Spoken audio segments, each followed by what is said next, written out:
Today we are going to discuss the topic of the Khyber expedition, the seventh year of Hijrah, the life of the Holy Prophet Muhammad, peace be upon him. One of the important event of the seventh year of Hijrah, it was the Khyber expedition. Before Khyber expedition, we know that in the sixth year of Hijrah, Holy Prophet, peace upon him, he went to perform Umrah, and there he was not allowed to perform Umrah, and a treaty was signed with Makkans, and according to that treaty, Muslims were asked that there will be no fight for 10 years. Fine. So, Holy Prophet, peace upon him, has now got a peace of mind from Makkans. Now he can focus on Khyber experience. He can focus on Khyber. He can have full attention on the Jews who were constantly planning against the Muslims. So here we can start the answer by writing that why the Khyber expedition took place. We can say that when Muslims they sign a treaty with Quraysh, Jews they considered it a weakness of the Muslims, and they had gathered a large army and a large force to attack on Medina. The Prophet peace upon him was aware about their plan, and for that reason, he started preparing for the war with the Jews. So one of the major reason for the battle and the war with Jews was the Treaty of Hudaybiyah. So Jews they considered it a weakness of the Muslims, and in the month of Muharram, 7 AH, few months, because the treaty was signed in the month of Ziqat 6 AH. After Ziqat, Zilhaj, and then Muharram. Muharram 7 AH, Holy Prophet peace be upon him announced to march to Khyber. Okay, you can mention that he had a support of 1400 to 1600 of his companions. 1400 were those who had participated along with him in Treaty of Hudaybiyah. Okay, so there was a strength of around 1400 to 1600 Muslims, and Holy Prophet peace be upon him, when he got to know about the planning and the preparation of Jews against Muslims of Medina, so he prepared an army and he marched towards Khyber. By the time when Muslims reached Khyber, it was night. It was not the Prophet's practice to attack the enemy when they were not aware. So Holy Prophet, peace be upon him, waited for morning, and he performed his Fajr prayer early in the darkness. Okay, with immediately after the breaking of dawn, Holy Prophet, peace be upon him, performed Fajr prayer in the darkness, and then he resumed his journey and he reached at the entrance of Khyber. Jews were not aware that the Prophet, peace upon him, had arrived with his army, with his force. When they came out for their routine work with their spades, with their tools, they saw the Muslim army under the command of the Holy Prophet Muhammad, peace be upon him. So they rushed back shouting, Muhammad with his force, Muhammad with his force. So when they saw the Muslim army under the command of the Holy Prophet Muhammad, peace be upon him, they returned back shouting that Muhammad with his force. Holy Prophet Muhammad, peace be upon him, said, Allahu Akbar, Allah is the greatest. And Khyber has met its doom, means Khyber would be destroyed. Allahu Akbar, that Allah is the greatest, and Khyber has met its doom. So then afterwards, Holy Prophet, peace upon him, entered Khyber. And here you can mention that there were different forts, there were strongholds, 7 to 8 strong forts of Jews in Khyber. And Khyber, it was 171 kilometer north of Medina. Okay, Holy Prophet, peace upon him, laid siege to these fortresses and he conquered them one after another. Here you can mention, according to your book and also the marking scheme of your of the CI, you can mention that the first fort which they conquered, it was Naim. Okay, Muslims attacked first the fort of Naim, and this was taken, and the Muslims carried on until they reached the most powerful fort, which was either Nizar or it was Qamus. Fine. It was the most difficult one.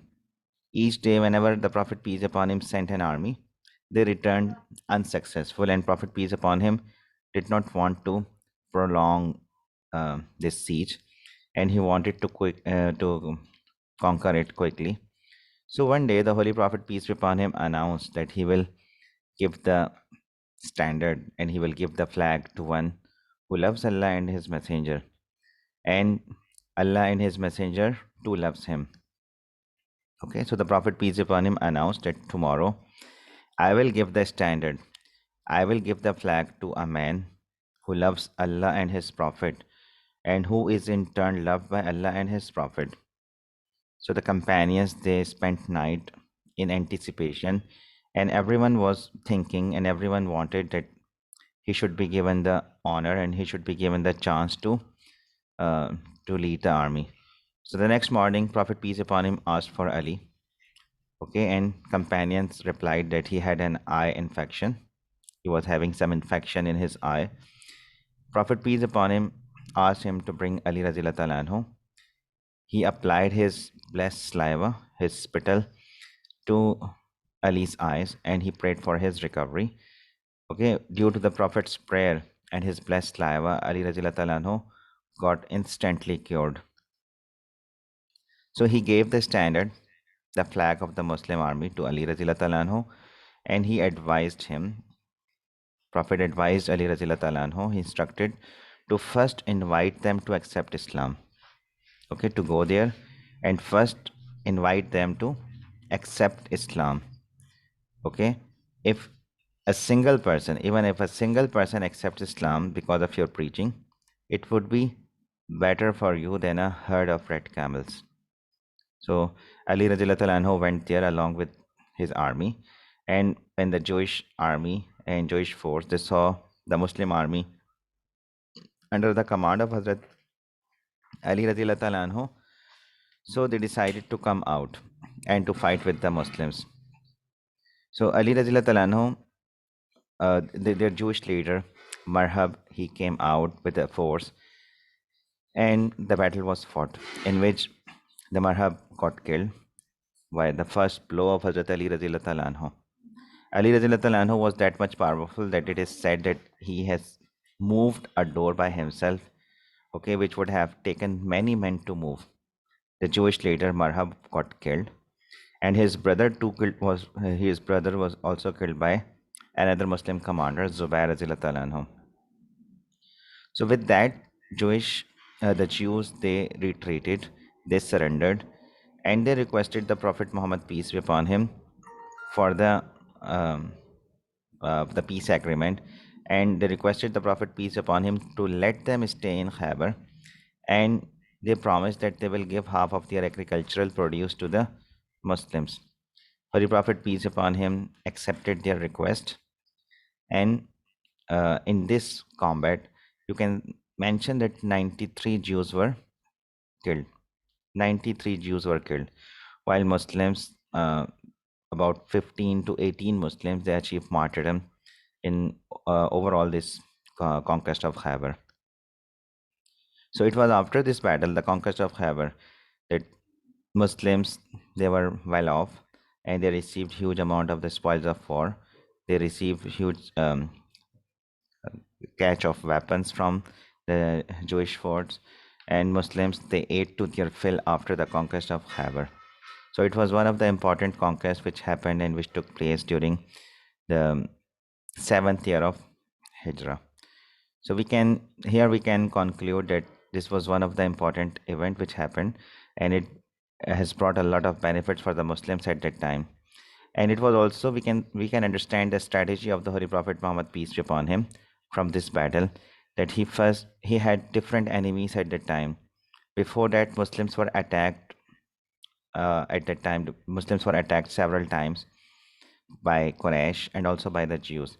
So Holy Prophet, peace be upon him, he first signed a treaty with Quraysh so that he would have some peace of mind from Makkans, from Quraysh. And later he decided to deal with his another enemy, and they were Jews.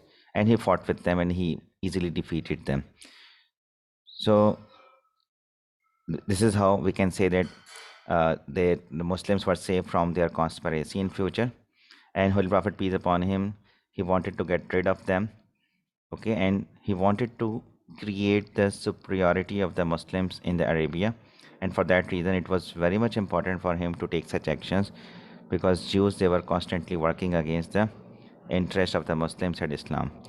So this is how we can say that this was one of the major achievement and major conquest which Muslims achieved due to the Treaty of Hudaybiyah. So this was the major achievement by the Muslims.